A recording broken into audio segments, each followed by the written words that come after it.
Assalamualaikum warahmatullahi wabarakatuh.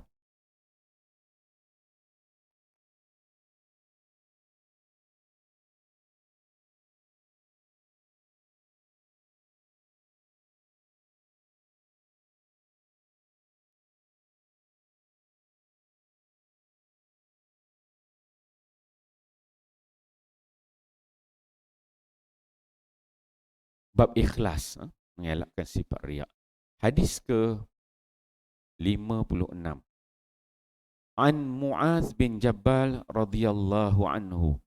An Rasulillah sallallahu alaihi wasallam qala: Ma min 'abdin yaqumu fid dunya maqama sum'atin wa riya'in illa sama'allahu bihi ala ru'usil khalaiq yaumal qiyamah. Rawahu Tabrani wa isnaduhu hasan, Majmu' Az-Zawaid.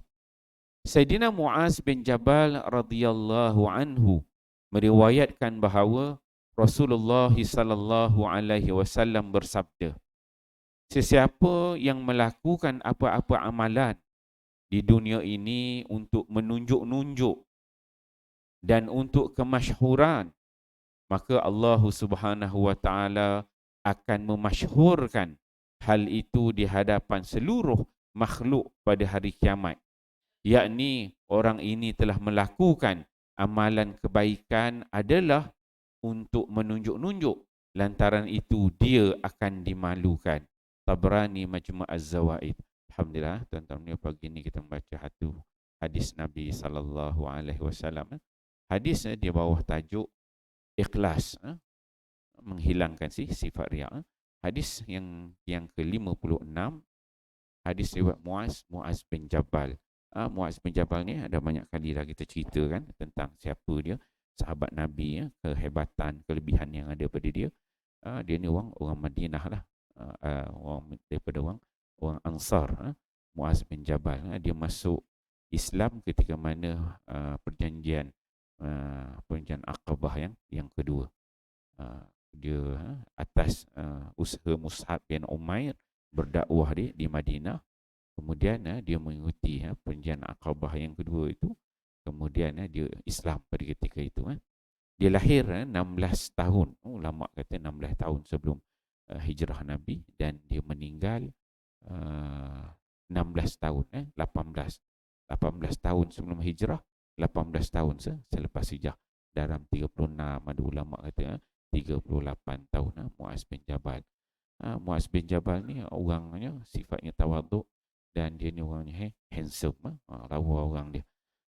Muaz bin Jabal ni juga disebutkan oleh Nabi, a'lamun nas bil halal wal haram min ummati Muaz bin Jabal. Ada hadis yang menyebutkan bahawa umat aku yang paling tahu, yang paling pandai tentang halal dan haram ialah Muaz bin Jabal. Muaz bin Jabal ni juga disebutkan, ada hadis riwayat menyebutkan bahawa Muaz bin Jabal ni merupakan imam al-ulama. Pada hari akhirat nanti, bahawa orang yang masuk syurga Allah SWT tu dia akan imam ulama paling depan sekali. Hebatnya keilmuan dia. Ada riwayat begitu. Ada yang menyebutkan bahawa riwayat yang taif. Muaz bin Jabal ni dia meninggal sebabkan taun pada zaman Sayyidina Umar Al-Khattab. Ketika itu taun berlaku di bahagian Jordan sana, Amwas ke sana, maka dia meninggal di sana. Okey, dalam hadis ini dia menyebutkan bahawa Rasulullah sallallahu alaihi wasallam bersabda, Ma min abdin, tidak ada dalam kalangan hamba-hamba Allah Subhanahu wa taala, yaqumu fid dunya, yang mana hidup dekat muka dunia ni, berada di bumi ini, maqama sum'atin, yang mana dia buat amalan, dia buat segala perbuatan, apa yang dia dapat, apa kelebihan yang Allah berikan pada dia, yang dia berada pada maqam, pada kedudukan sum'ah. Sum'ah ni apa? Daripada perkataan sami'ah. Sami'ah ni dengar. Sum'ah tu nak dengar, nak pendengarkan pada orang. Nak dengar, bagi orang tu dengar, bagi orang ni dengar kan. Jadi apa-apa benda yang ada Allah Ta'ala bagi lebih daripada dia, apa-apa amalan yang dia buat, dia ada sifat pada diri dia, maqam sum'ah. Dia nak bagi dengar, orang tu dengar, bagi orang ni dengar, orang ni dengar satu. Itu sum'ah, dia kata. Kemudian yang kedua riak. Riak ni pada ro'a ni, dia nak tunjuk-tunjuk. Maksudnya satu ni ada jenis kita nak buang akhlak, sifat perangai nak bagi orang dengar-dengar. Kedua, bagi orang tengok-tengok. Riak ni dia nak tunjuk-tunjuk, nampak. Kalau ada benda perkara yang boleh orang nampak hebat dengan dengar-dengar. Ada benda perkara yang boleh nampak hebat satu bulan dengan melihat-lihat, kan? Satu dengar, satu tengok. Baru nampak benda tu. Tapi zaman kita sekarang ni, bila orang buat video, dia viralkan satu-satu video tu, dia jadi dua sekali.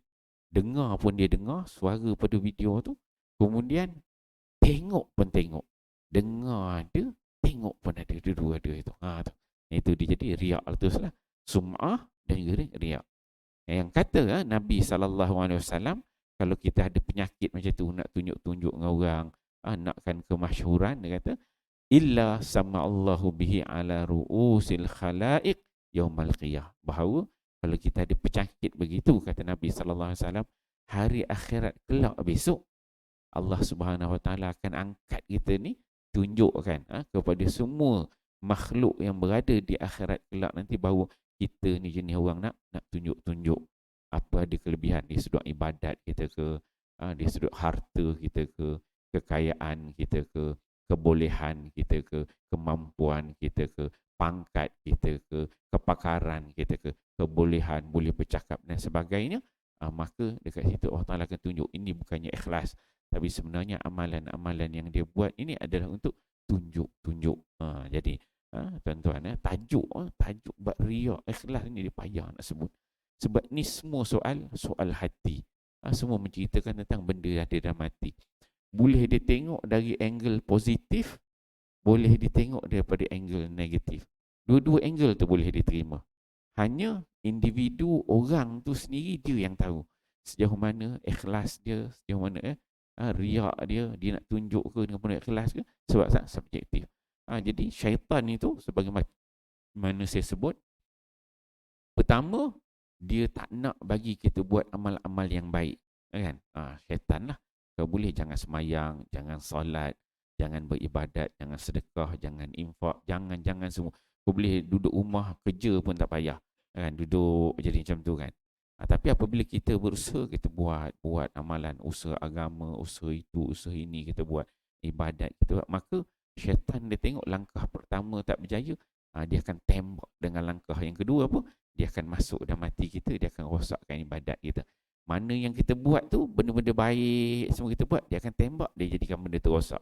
Kita ada sifat riak, nak tunjuk-tunjuk dengan orang, nak sum'ah supaya orang boleh dengar-dengar, nampak kita ni power, nampak kita ni hebat, nampak kita ni baik, semua benda-benda macam ni. Jadi bila berlaku gini, kita kena istighfar, minta ampun dengan Allah Subhanahu Wa Taala yang pertama, dan yang kedua kita kena minta dengan Allah supaya Allah lindung kita daripada sifat-sifat yang mazmumah ni. Semua kita ni ada penyakit ini, kan. Kadang-kadang kita tak perasan benda tu kecil aja, terselit sana, terselit sini, tapi apabila ada sifat ni nanti, maka hilanglah nilai-nilai ganjaran yang baik tu di sisi Allah Subhanahu Wa Taala. InsyaAllah tuan-tuan mulia, kita fahami hadis ini, kita amal dan sampaikan. Wallahu a'lam. Subhanallah. Subhanallah.